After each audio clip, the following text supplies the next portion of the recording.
터벅길에서는 특히 속도를 줄여 운행합니다. 겨울철 한파와 대설 피해 예방, KBS 라디오가 함께합니다.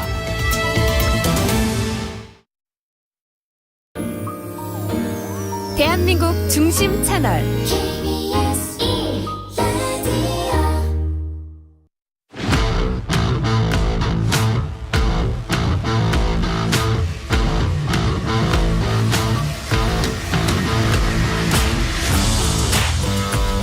한상원의 스포츠.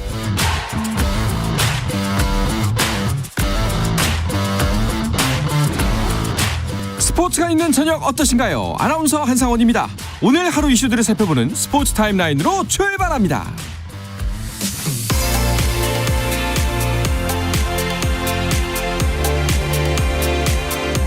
네, 프로배구 경기 상황부터 보겠습니다. 남자부 대한항공 대 우리카드의 맞대결이 진행 중입니다.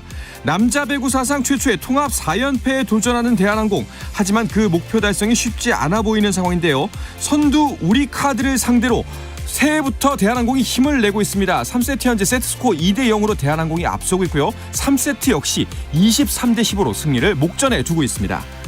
여자부는 선두 도로공사 대 현대건설의 경기가 열리고 있습니다. 2위 흥국생명과 승점 3점 차로 앞서고 있는 선두 현대건설이 그 격차를 더 벌릴 수 있을까요? 그 격차 더 벌어졌습니다. 경기가 종료가 됐고요. 현대건설이 세트스코어 3대 0으로 도로공사를 무찔렀습니다. 네, 프로농구 코트 상황은 어떨까요? 서울 SK와 고양 소노가 만났습니다. SK는 9연승을 달리며 1위 원주 DB를 바짝 쫓고 있는 상황. 소노에 승리하면 승차를 2.5경기까지 좁힐 수 있습니다. 소노는 선수들의 부상으로 힘겨운 상황에서도 직전 경기에서 선두 DB를 잡았는데요. 오늘 경기 승부가 많이 기울었습니다. 4쿼터 현재 76대 50으로 26점 차 서울 SK가 앞서고 있습니다. 이강인이 아시안컵 전지훈련지인 아부다비에 도착했습니다. 이로써 대표팀은 완전체를 이뤘는데요. 이 소식은 잠시 후에 자세하게 전해드립니다. 한국 프로야구의 간판 타자 최영우가 자유계약 선수가 아닌 선수 중 역대 최고령으로 단연 계약서에 도장을 찍었습니다. 기아 구단은 최영우와 계약 기간 1+1+1년에 연봉 20억 원, 옵션 2억 원을 보태 총액 22억 원에 단연 계약했다고 발표했습니다. 최영우가 올해 옵션을 달성하면 내년 계약은 자동으로 연장됩니다. 한편 삼성은 베테랑 불펜 투수인 FA 임창민과 계약 기간 2년 총액 8억 원에 계약하고 뒷문을 보강했습니다. 2024 시즌 미국 프로골프 투어 개막전 더 센트리 첫날 임성재가 9언더파로 단독 선두에 오른 사이스 시갈라의 한타 뒤진 공동 2위에 이름을 올렸습니다. 김주영과 안병우는 5언더파를 쳐 공동 19위에 이름을 올렸습니다.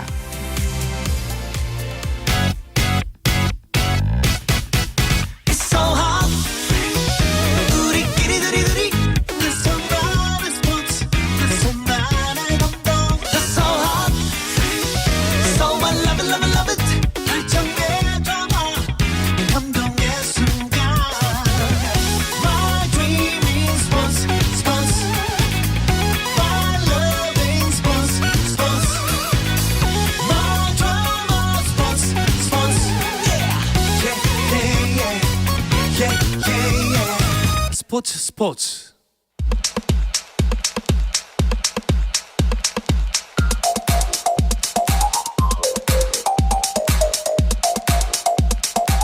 금요일 저녁 축구 이야기 축구자 가는 길 시작하겠습니다. 스포츠조선의 박찬준 기자, 서우정 축구 전문 기자와 함께합니다. 두 분 어서 오십시오. 안녕하세요. 안녕하세요. 네, 두 분 새해 복 많이 받으세요. 새해 복 많이 받으십시오. 새해 복 많이 받으십시오. 네, 2024년도 잘 부탁드리겠습니다. 축구 기자분들은 새해부터 바쁘네요. 네, K리그가 끝난 지 얼마 되지도 않은 것 같은데 벌써 이제 아시안컵 일정이 시작이 됩니다. 대표팀이 2일날 출국을 했고요.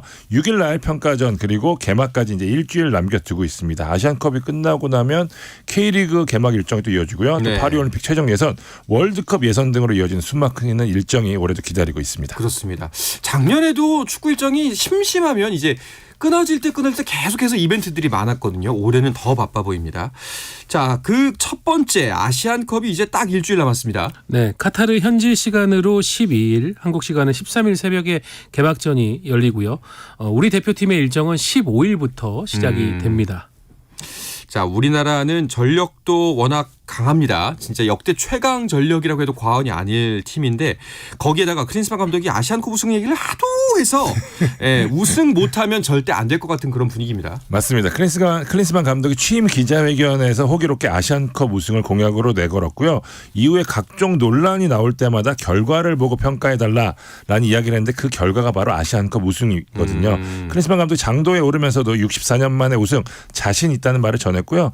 클린스만 감독 개인에게도 중요한 게 계약을 보면 아시안컵을 이 통해 중간 평가를 하도록 되어 있거든요. 그러니까 클린스만 감독 입장에서도 한국과 북중미 월드컵을 함께 가기 위해서라도 이번 대회에서 무언가 보여줘야 되는데 그게 바로 우승인 셈입니다. 네, 사실상 지난 1년을 되짚어보면 클린스만 감독에 대한 논란이 분명히 있었습니다. 그런데 이제 일단은 결과로서 평가를 해야 되는데 그 중간 진짜 평가 시험 때가 아시안컵 이 된 것 같아요. 여기서 정말 클린스만 감독 그동안의 논란을 불식시킬 수가 있을지 아니면은 그 논란에 대한 그 업보를 한꺼번에 다 받게 될지 예, 아마 이 그 분기점이 아시안컵이 될 전망입니다. 자, 근데 그 사실 아시안컵 우리가 얘기를 많이 했는데 좀 생소한 것도 사실이에요. 그렇죠. 아무래도 이제 축구에서 이제 전체적으로 가장 권위가 있는 데는 월드컵인데 네. 그 뒤에 이제 생각하는 우리 국민들의 일반적인 권위는 좀 종합 대회들인 것 같아요. 올림픽, 아시안 게임 그렇죠. 이런 식으로 이제 중요도를 좀 따지게 되는데 근데 축구의 관점에서 본다면은 월드컵 다음은 대륙별 축구 연맹이 여는 이 챔피언십. 그러니까 아시아로 따지면 아시안컵, 이제 유럽을 따지면 유러피언컵 이런 식입니다. 그러다 보니까는 이 아시안컵에서의 어떤 성과가 결국은 아시아 축구의 맹주가 누구인지를 가르는 어떤 객관적인 기준이 되거든요. 네. 우리의 시선과는 다르게. 그런 면에서 이제 아무래도 한국 축구는 이 원년 대회였던 1956년 그리고 한국에서 열렸던 1960년 대회. 근데 이 두 대회는 4개국만 참가했던 지금과는 규모 면에서 비교할 수 없는 좀 작은 대회였습니다. 네. 거기에서 우승한 뒤에 한국은 무려 지금 64년째 우승을 못하고 있습니다. 그렇다면 과연 한국이 아시아의 호랑이라는 별명이 있고 아시아의 맹주를 자처하지만 정말 맞느냐? 월드컵에서의 성과는 물론 한국이 네. 탑이지만 아시안컵의 성적은 한국은 분명 탑은 아니다. 이런 지적들이 나오고 있습니다. 아니 그 이제 대한민국이 아시아 최강이다라는 질문에는 뭐 반박을 할 수 있을지는 몰라도 아시아 최강 중 하나다라는 말에는 반박할 수 있는 사람이 별로 없을 거거든요. 맞아요. 예. 근데 64년 만에 우승 도전, 아시아 최강국 중 하나인데도 64년 만에 우승 도전이라는 게 좀 신기하기도 합니다. 그럼 그 사이에 어떤 나라들이 강세를 보인 건가요? 일본이 1992년, 2000년, 2004년, 2011년까지 총 4차례 아시아 챔피언에 오르면서 아시안컵 최다 우승팀이 됐고요. 이 아시안컵이 상당히 또 중요한 이유 중에 하나가 뭐냐면 컨페더레이션스컵이라고 하는 대회에 참가를 할 수가 있어요. 그러니까 이게 월드컵과 월드컵 사이에 벌어지는데 그러니까 월드컵 사이에 우리가 이제 세계 무대의 흐름이라든지 네. 혹은 지금 좋은 팀들의 기량이 어느 정도인지 객관적으로 확인할 수 있는 기회가 있는데 우리가 아시안컵 우승을 한 번도 하지 못하면서 이 기회를 놓쳤거든요. 근데 일본이 이 기회를 상당히 잘 살리면서 그러면서 최근의 흐름까지 이어간 분명히 흐름도 있거든요. 그러면서 우리도 좀 한번 차지해야 될 것 같고요. 이란과 사우디가 그 뒤로 3번 우승하면서 그 다음 우승국으로 자리 잡고 있습니다. 예. 그렇군요. 뭐 클린스만 감독의 호언 장담 때문이 아니어도 사실상 이번 전력으로 우승하지 못하면 정말 우승의 기회가 있을까 싶을 정도로 절호의 기회라고 볼 수가 있습니다. 네, 한국 축구의 황금 세대가 지금 이 전체적인 흐름을 이끌고 있지 않습니까? 네. 이번 명단에도 보면 이제 26명 중에서 우리가 11명의 유럽파를 보유하고 있고 뭐 일본의 15명에 의해서 지금 가장 많은 유럽파를 아시아에서 보유를 하고 있는데요. 그 유럽파들도 보면은 대부분이 각 팀에서 주전. 특히 뭐 손흥민, 황희찬, 이강인, 김민재처럼 우리 소위 말하는 최고 명문 리그에서도 압도적인 퍼포먼스를 보여주고 있는 선수들이 있다는 점에서 그런 기대를 할 수가 있을 거고. 사실 한국 축구가 1992년 같은 경우에는 A 대표팀이 아니라 실업 선수와 대학 선수로 구성된 팀을 내세웠다가 예선에서 탈락한 적이 있습니다. 그러니까 본선 조별리그 탈락이 아니라 아예 본선에도 가지 못하는 망신을 당한 적이 있었거든요. 네. 그 정도로 과거에는 아시안컵에 대한 비중이 적었지만 최근에는 우리가 계속 아시안컵을 반세기 만에 우승해야 된다. 60년 만에 우승해야 된다. 64년 만에 우승해야 된다. 이 부분을 강조하면서 이번 황금 세대가 꼭 그 징크스를 흐름을 깨주기를 좀 원하고 있습니다. 그렇습니다. 자, 오늘 이제 이강인 선수까지 합류하면서 대표팀 완전체를 이뤘습니다. 맞습니다. 이강인 선수는 지난 4일이었죠. 툴루즈와의 이 트로페 대 샹피온 그러니까 프랑스 리그와 FA컵 우승팀이 맞붙는 슈퍼컵에서 승리하면서 프랑스 입성 후 첫 트로피를 거머쥐었거든요. 오늘 대표팀에 합류하면서 마침내 대표팀은 26인 완전체가 됐습니다. 이강인 선수가 이날 경기에서 결승골 포함해서 맹활약 펼치면서 MOM까지 선정이 됐거든요. 네. 최고의 활약을 펼치면서 이번 대회에 대한 기대감을 너무 높였고요. 완전체가 된 대표팀은요. 이라크와의 최종 평가전을 위한 마무리 훈련을 진행했습니다. 그렇습니다. 자, 그런데 이제 어제 훈련 중에 재미있는 일이 하나 있었는데 벤투 감독을 만났다면서요? 네. 우리 대표팀이 이제 카타르로 입성하기 전에 아랍에미레이트의 아부다비에서 좀 전지훈련을 진행을 하고 있습니다. 10일까지 훈련 일정을 소화하는데 이곳 아부다비를 모국을 삼는 네. 아랍에미레이트 지금 대표팀의 감독이 바로 파울로 벤투 감독. 그렇죠. 그리고 파울로 벤투 감독과 함께 일했었던 그 사단이 그대로 지금 또 가 있습니다. 공교롭게 우리 첫 훈련이 진행됐던 아부다비의 뉴욕대 캠퍼스에서 아랍에미레이트 대표팀도 앞서서 훈련을 진행했거든요. 그렇게 되면서 이 반가운 해우를 갖게 됐고 특히 선수들이 굉장히 또 반가워했습니다. 그렇죠. 자, 그런데 이제 이 벤투 감독 참 이렇게 만나기는 쉽지 않은데 이제는 선의 경쟁을 해야 되는 상대입니다. 맞습니다. 아랍에미리트 역시 이번 대회에 나서거든요. 이란, 팔레스타인, 홍콩과 함께 C조에 속했는데요. 전력상 이란 다음이니까 아마 C조 2위가 될 것이 유력해 보이는데 그렇게 될 경우에는 결승에서 만날 공산이 크거든요. 다시 말해 1년 만에 그라운드 대회는 쉽지 않을 것 같긴 한데 하지만 아랍에미리트가 C조 1위가 된다면 우리와는 당장 8강에서 만날 수 있기 때문에 그때 된다면 재미있는 승부가 되지 않을까 싶습니다. 이제 우리나라가 주로 중동 팀에게 발목을 잡히는 일이 많았잖아요. 그런데 심지어 중동 팀 플러스 우리를 너무나 잘 알고 있는 벤투 감독. 아랍에미리트 쉽지 않아 보이는데요. 네. 그러니까 우리가 뭐 중동 국가들에게 어려운 상대도 있지만 아랍에미레이트는 또 한동안 굉장히 지금 강세를 보이고 있는 팀이거든요. 그런데 말씀해 주신 것처럼 벤투 감독이 있다는 점이 역시 걸릴 수 있고 그렇죠. 벤투 감독 부임 후에 지금 아랍에미레이트 흐름이 좋습니다. 웬만하면 지지 않는 경기 연승 체제도 또 구축을 하면서 굉장히 빠르게 좀 팀을 안정화시켰다는 평가를 받고 있는 벤투 감독이기 때문에 세대 교체를 한 또 아랍에미레이트가 어떤 모습을 보여줄지 이거는 또 상당히 변수가 될 수 있습니다. 네. 자, 그런데 한 가지 좀 궁금점이 우리나라 축구가 중동 팀을 만나면 좀 힘들어하는 모습들을 본 적이 있는 것 같아요. 중동 맞아요. 팀의 어떤 면이 좀 우리를 괴롭히는 걸까요? 일단은 지리적 영향 때문인지 피지컬적으로는 아시아보다는 유럽이나 좀 아프리카에 가깝잖아요. 그러니까 이제 피지컬적인 축구를 펼치는 우리 입장에서 좀 까다롭기도 하고요. 여기에 기술도 뛰어납니다. 발재간도 남미 못지않을 정도이고 특히 스타일상 이유가 좀 클 것 같은데 상당히 끈적한 축구를 합니다. 그러니까 승리를 위해서는 뭐 더티한 축구도 네. 마다하지 않는 게 대표적인 게 바로 침대 축구죠. 그렇죠. 그렇기 때문에 한번 말리면 회복하기가 어려워서 우리가 심리적으로 상당히 하기 어려운 상대 중에 하나가 중동 축구거든요. 그래서 좀 힘들지 않나라는 생각이 좀 듭니다. 그렇습니다. 자, 그래서 특히나 내일 있을 이라크와의 평가전이 더욱더 중요해 보입니다. 네, 우리가 또 이미 이 한 조에 중동 팀이 두 팀이 들어와 있기 때문에 클린스만 감독도 이제 본선으로 가기 전 마지막 스파링 파트너를 또 역시 중동 팀을 골랐는데요. 그 예방주사 상대는 이라크입니다. 이라크도 뭐 최근에는 조금 하락세에 있다고 하지만 중동에서 항상 좋은 경쟁력. 박찬준 기자가 얘기해준 그런 끈적끈적한 버티는 축구를 해주는 팀이거든요. 이 팀을 상대로 우리가 또 좋은 경기력, 대승을 거둔다 이러면은 확실한 자신감을 안고 카타르로 넘어갈 수 있을 것 같고요. 한국 시간으로 6일 오후 10시 뉴욕 유니버시티 아부다비 스타디움에서 치릅니다. 근데 이 경기는 국내에는 중계가 되는데 관중석이 텅 빈 무관중 경기로. 네, 중계는 되지만 무관중 경기 비공개 평가제. 그러니까 우리를 분석하기를 원하는 상대가 접근할 수 없게끔 네. 하는 겁니다. 알겠습니다.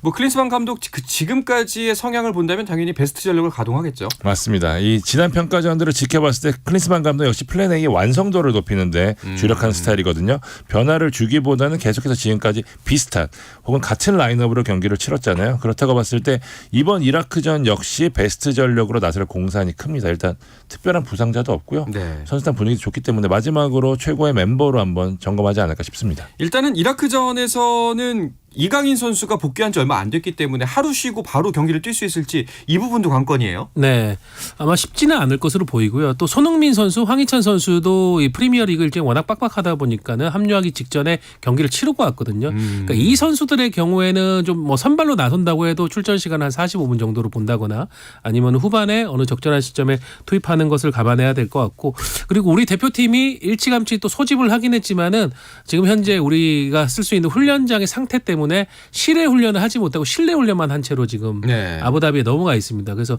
그런 부분의 컨디셔닝까지도 조금은 이 이라크전의 변수가 될 수 있겠습니다. 그러면은 여러 가지 변수들을 생각해봤을 때 내일 있을 이라크전 선발 라인업 어떻게 보세요? 저는 이강인 선수 빼놓고는 기존의 멤버들이 그대로 나설 것으로 보입니다. 일단 선발은. 선발로는 예. 네, 그래서 조규성, 황희찬, 손흥민, 이재성, 예. 황인범, 박용호, 포백은 이기재, 김민재, 정승현, 서령호, 그리고 골키퍼 김승규.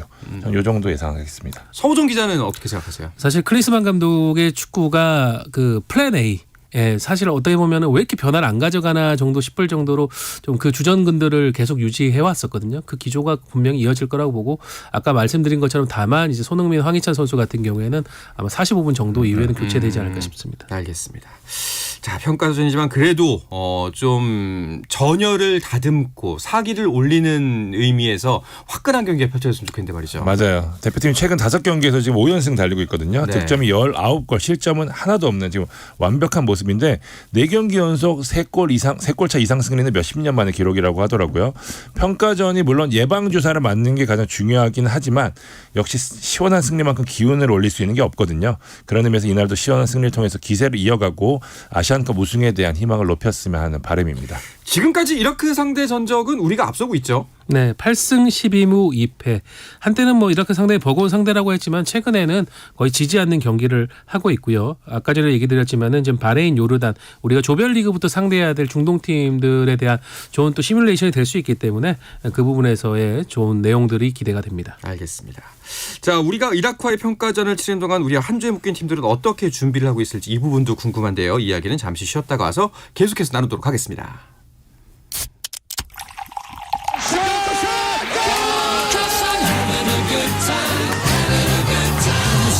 치열한 하루를 보낸 당신과 함께 마시는 짜릿한 스포츠 한 모금.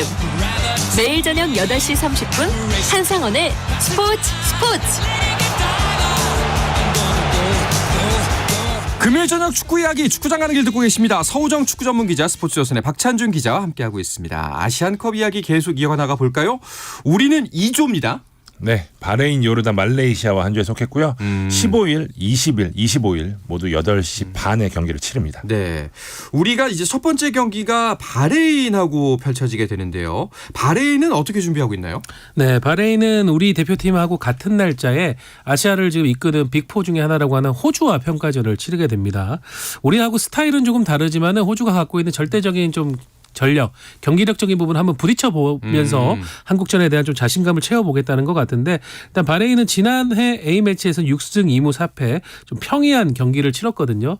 한국을 상대로 좀 첫 경기 부담감을 바레인이 어떻게 돌파할지 그거를 좀 이제 강호인 호주를 상대로 찾아보려고 하는 것 같습니다. 네, 바레인전에 특별히 걱정되는 부분은 잘 보이진 않습니다만 아무래도 근데 첫 번째 경기이기 때문에 이제 첫 단추가 좀 중요하지 않습니까? 지난 월드컵 기억하시면은 아르헨티나가 첫 판에서 사우디한테 잡혔었거든요. 네. 그러니까 메이저 토너먼트에서 가장 어려운 게 사실 첫 판이거든요. 그렇기 때문에 우리가 역시 이라크와의 평가를 통해서 점검을 하기는 하지만 그래도 우리는 역시 조별리그보다는 토너먼트 쪽에 아무래도 컨디션을 더 맞출 수밖에 없잖아요. 상대적으로 컨디션 사이클이 더 높은 바레인보다는 어려운 환경에서 치를 수밖에 없고요. 전력 노출 역시 우리가 훨씬 많이 되어 있기 때문에 어려운 경기를 하겠지만 그래도 객관적인 전력차가 워낙 크기 때문에 무난한 승리를 거두지 않을까라는 예상을 해보겠습니다. 뭐 매번 나오는 이야기입니다만 첫 득점이 굉장히 중요해 보입니다. 맞습니다. 자, 조별리그 우리가 치를 두 번째 경기는 요르단전입니다. 요르단은 평가전을 2번 갔네요. 네, 2조에 속한 국가 중에서 유일하게 대회 직전에 2차례 평가전을 치르는데 5일에는 대회 개최국인 카타르, 9일에는 또 이번 대회 우승 후보 중에 한 팀인 일본과 만나는 일정을 확정을 했습니다. 결국 뭐 이번 대회에서 우승 후보로 분류되고 있는 팀을 상대로 스파링을 치르면서 요르단 역시 좀 한국을 상대로 한 어떤 내성, 네. 자신감 이런 것들을 좀 갖고 들어가겠다라는 보관이 아닌가 싶습니다. 그렇군요. 우리가 이 경기를 좀 잘 지켜봐야 될 것 같습니다. 자, 그리고 대표팀의 조별리그 마지막 상대 말레이시아인데요. 김판공 감독이 이끌고 있어요. 여기도 또 좀 껄끄럽습니다. 맞습니다. 이 말레이시아가 김판군 감독 부임 이후에 이 비약적인 발전 보였거든요. 이번에도 아시안컵 출전까지 성공을 했는데요. 2023년 한 해 성적이 9승 2무 2패. 승률이 괜찮습니다. 네. 하지만 이 대부분 아시아 약체를 상대로 한 승리이기 때문에 큰 의미는 없어 보이는데요. 말레이시아가 이제 8일 날 시리아를 상대로 평가전 하거든요. 일단 시리아 역시 본선에 나서는 팀이기 때문에 본선에 나서는 팀을 상대로 어느 정도 경쟁력을 보일지 이 경기를 통해서 좀 판가름이 날 것으로 보입니다. 네. 그 이제 아시아권에 우리나라 감독들이 많은데요. 말레이시아 같은 경우에는 김판곤 감독이 이끌고 있고 인도네시아는 신태용 감독이 지도하고 있잖아요. 이 두 팀과 만날 일, 일단 말레이시아는 만나지만 인도네시아는 만날 일이 있을까요? 인도네시아가 사실은 쉽지 않은 조에 있습니다. 일본, 베트남 등과 경쟁을 돌파를 해야 되는데 뭐 물론 신태용 감독도 워낙 이 지도자로서 뛰어난 전략과 전술, 즉흥적인 또 판단 이런 걸 갖고 있기 때문에 어떤 또 이변을 일으킬지 몰라요. 네. 사실 지난 대회 때도 박항서 감독이 이끄는 베트남이 어렵게 와일드카드로 16강에 진출했지만 16강에서 바레인을 승부차기로 꺾으면서 8강까지 올랐었거든요. 어떻게 보면 김판곤 감독의 말레이시아나 신태용 감독의 인도네시아도 그런 돌풍에 대한 좀 각오를 하고 이번 대회에 나설 것으로 보입니다. 뭐 일단 대회에서 만난다면은 당연히 이제 우리의 경쟁 상대이기 때문에 열심히 최선을 다해 싸워야겠지만 사실상 대한민국 축구 출신 감독들이 이렇게 좋은 성적을 거두고 있다는 거 대한민국 축구의 위상을 알려주는 것 같아서 기분이 좋긴 해요. 네, 우리 대표팀은 이제 외국인 감독이 이끌고 있기는 하지만 어쨌든 이번 아시안컵을 통해서 한국 감독을 볼 수 있다는 것도 재밌을 것 같고요. 어쨌든 세컨드 팀으로 우리 한국 이외에도 이제 뭐 지난 대회 소호정 기자가 얘기하셨지만 베트남 우리가 또 많이 응원했었잖아요. 그렇죠. 그런 것처럼 이제 이번에는 말레이시아 그리고 인도네시아를 응원하면 재밌을 것 같고요. 사실 이 한국 감독이 외국인 감독에 비해서 좀 경쟁력이 떨어진다라는 평가가 많았는데 이번 대회에서 혹시 좋은 모습을 보여준다면 이 같은 평가를 바꿀 수 있는 좋은 기회가 아닐까 싶습니다. 그렇습니다. 자, 신태용 감독의 인도네시아 아까 말씀하셨던 것처럼 이 D조에는 일본이 있습니다. 네, 일본은 지금 뭐 여러 가지 우승 배당률 도박사들의 어떤 평가 이런 면에서 한국보다는 조금 더 앞서 있는 1위 우승 후보 1위입니다. 그러니까 지금 보면은 일본과 한국이 대부분이 1, 2위 순으로 배당률을 보고 있고요. 이 두 팀이 나머지 팀들에 비해서 아득하게 좀 앞서 있습니다. 그만큼 전력 면에서 지금 일본과 한국이 가장 우월하다고 볼 수 있는데 일본도 26명의 명단을 발표하면서 지금 유럽 무대에서 맹활약하고 있는 쿠보, 미토마, 엔도 이런 선수들을 포함을 시켰거든요. 물론 조금 뭐 충격적인 후루아시라든가 이런 선수들의 탈락도 있었지만은 모리야스 하지메 감독은 굉장한 자신감을 보이면서 탄탄한 선수층을 자랑을 했습니다. 그런데 그 일본 관련 기사가 좀 나오고 있던데 시작하기 전부터 좀 삐걱대는 모습이에요. 맞습니다. 일본의 두 에이스가 지금 몸 상태가 좋지 않습니다. 쿠보가 최근 펼쳐진 알라베스전에서 허벅지 앞근육을 다치는 부상을 당했거든요. 정확하게 어느 정도의 몸 상태인지 아직 알려지지 않았고요. 이에 앞서서는 미토마 선수가 다쳤죠. 미토마는 이 부상 상태가 썩 좋지 않은데 소속팀 이 브라이턴의 대제르비 감독이 선발에 놀랄 정도로 몸 상태가 좀 좋지 않은 상황인데 두 선수가 일본 공격에서 차지하는 비중이 상당히 크기 때문에 일본 내에서도 약간 우려의 목소리가 나왔고 특히 미토마 선발에 관해서는 이 모리야스 감독이 약간 사과의 뜻도 전하면서 하지만 자신 있다는 말을 전했는데 일단 이 몸 상태가 어떻게 회복이 되는지 좀 지켜봐야 될 것 같아요. 그러니까요. 한 4주에서 6주 정도의 부상이라고 했는데 꽤 심각한 부상인데 결승전에서 뭐 쓸 수 있겠다면 쓰겠다라는 분석이 있던데요. 하지만 이게 올바른 선택인지 모르겠습니다. 거기에 더해서 또 이제 일본 팀의 에이스 구보 선수의 발언들이 좀 문제가 됐어요. 네, 구보 선수가 이제 레알 소시에다드 소속으로 지금 좋은 활약을 펼치고 있는데 지금 아시안컵에 가기 전에 한 인터뷰에서 좀 어쩔 수 없이 아시안컵에 간다. 나의 월급을 주는 것은 이제 대표팀이 아니라 소속팀이다라는 발언을 했죠. 사실 뭐 맞는 말이지만 어떻게 보면은 대표팀을 응원하는 입장에서는 너무 좀 어떻게 보면 소속팀에만 편향된 그런 마인드가 아니냐라고 하면서 좀 의심의 눈길들이 많은 것 같아요. 과연 이런 선수들이 강한 동기부여를 갖고 이번 아시안컵 우승에 도전을 할 수 있겠느냐 이런 우려들을 많이 하는 것 같고요. 그래서 지금 뭐 앞서서 얘기해 주신 그런 부상자들이 속출하는 부분 그리고 쿠보 선수를 비롯한 유럽파들 일본이 가장 많은 유럽파를 보유한 아시아 국가지만은 반대로 또 이런 문제도 지금 존재하는 상황인 거죠. 네. 그렇기 때문에 오히려 지금 64년 만에 우승에 대한 강한 동기부여 목적의식이 있는 한국이 그런 부분을 또 파고들 수 있지 않을까 싶습니다. 네. 뭐 좀 선뜻 이해가 안 가는 발언이긴 한데 우리 입장에서 본다면요. 예, 충분히 뭐 그렇긴 한데 이런 말 더 많이 해줬으면 좋겠습니다. 그래서 예, 여러 의견을 다양하게 나눴으면 예, 토론의 장이 일본 팀 내에서 벌어졌으면 좋겠다 하는 바람이 있습니다. 사실 그 정상적인 전력이라면은 핵심 선수 같은 경우는 한국이 낮다고 평가하는 사람들이 많지만 그 일단은 팀 자체의 깊이, 뎁스나 수비진, 뭐 중원의 무게는 일본이 우위라는 평가였는데 근데 현재 지금 같은 상황이면은 좀 상황이 달라질 것 같기도 해요. 맞아요. 저는 개인적으로는 좀 최상의 일본과 좀 맞붙어 봤으면 하는 생각이 좀 있었거든요. 우리가 최근에 좀 패했던 것도 있고 또 개인적인 궁금함도 있고 나중에 또 누가 빠져서 졌다 뭐 이런 소리 또 나오지 않았으면 하는 생각도 좀 있었는데 어쨌든 말씀하신 대로 일본이 상황이 한국보다는 좋지 않은 건지 분명해 보입니다. 네. 한국 선수들은 진짜 이번 대회에서 약간 좀 굉장한 동기부여. 황희찬 같은 경우는 최근 이 소속팀과의 인터뷰에서 조국을 위해 모든 것을 바치겠다라는 얘기를 할 정도로 네. 이번 대회에 대해서 굉장한 지금 동기부여를 갖고 있고 또 무엇보다 선수들의 컨디션이 상당히 좋거든요. 네. 서호정 기자 앞서 이야기했지만 지금 손흥민, 황희찬, 뭐 이강인, 김민재 같은 경우에는 빅리그, 빅클럽 여기서도 최고의 활약을 보여주는 상황이기 때문에 일본 같은 경우는 지금 말씀해 주신 대로 지금 구보 선수 부상이고 미토마 선수 부상이고 또 엔도 선수도 제대로 적응을 하지 못하는 모습이고 여러 가지로 지금 말씀하신 대로 뭐 뎁스나 수비진, 중원 등에서 일본이 좀 우위라는 평가가 많았지만 이렇게 안팎에서 흔들리는 모습을 보이면서 우리랑 지금 대등해지는 상황이 됐기 때문에 우리 입장에서 더더욱 해볼 만한 상황이 된 게 아닌가 싶습니다. 네. 그리고 또 이제 일본을 만나면 또 우리가 약간 그 게임용으로 버프를 받지 않습니까? 네, 대일본 버프를 받기 때문에 조금 더 활약을 펼칠 수 있지 않을까 이런 부분도 기대가 됩니다. 자, D조에 속한 일본과 우리가 만나는 시점은 어느 정도가 될까요? 이게 우리가 2조 1위, 일본이 D조 1위를 차지한다라는 이 가정이 성립된다면은 두 팀은 만나는 거는 결승전에서 가능합니다. 아, 그런가요? 그렇게 된다면은 정말 그 많은 지금 우리 한일 양국뿐만이 아니라 아시아 전체의 시선들이 쏠리게 되겠죠. 네. 지금 가장 양국이 황금 세대들이 모여 있다고 하는데 최정예 멤버로 한번 부딪혀 볼 수 있는 그것도 아시안컵 정상을 놓고 붙을 수 있는 최적의 기회거든요. 네. 저는 이게 성사가 됐으면 좋겠습니다. 그리고 당연히 한국이 일본을 꺾고 우승을 네. 한다면은 그 64년을 기다린 채증이 한 번에 싹 풀릴 것 같아요. 그렇죠. 뭐 정말 여러 가지가 겹친 의미를 갖는 우승이 될 것 같다는 생각이 듭니다.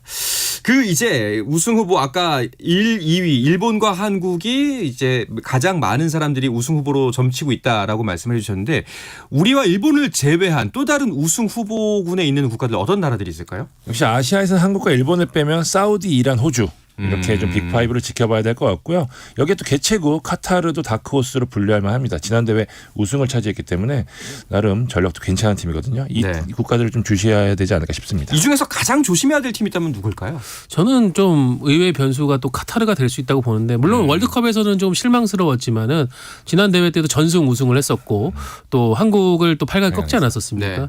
그러니까 이런 상황 우리가 조금 방심하다가 발목이 잡힌다면은 좀 더 타격이 클 것 같아요. 알겠습니다.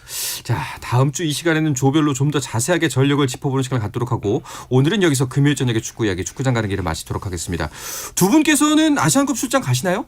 안 갑니다. 저는. 안 가시나요? 네. 네, 저도 가고 싶었는데 카타르가 아니, 워낙 좀 네. 비용이 많이 들어가지고 일단 조금 더 계속 고민해 보겠습니다. 안 간다는데 이 표정이 밝은 두 분의 모습을 보면서 생활인의 향기가 진하게 느껴집니다. 알겠습니다. 자, 금요일 저녁에 축구장 가는 길 마치도록 하겠습니다. 스포츠조선의 박찬준 기자, 서우정 축구 전문 기자와 함께했습니다. 두 분 오늘도 고맙습니다. 감사합니다.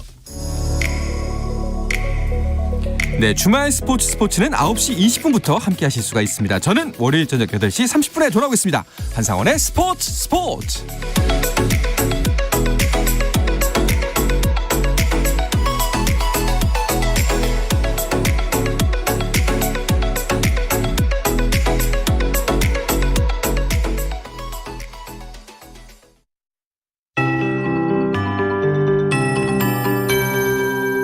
KBS 58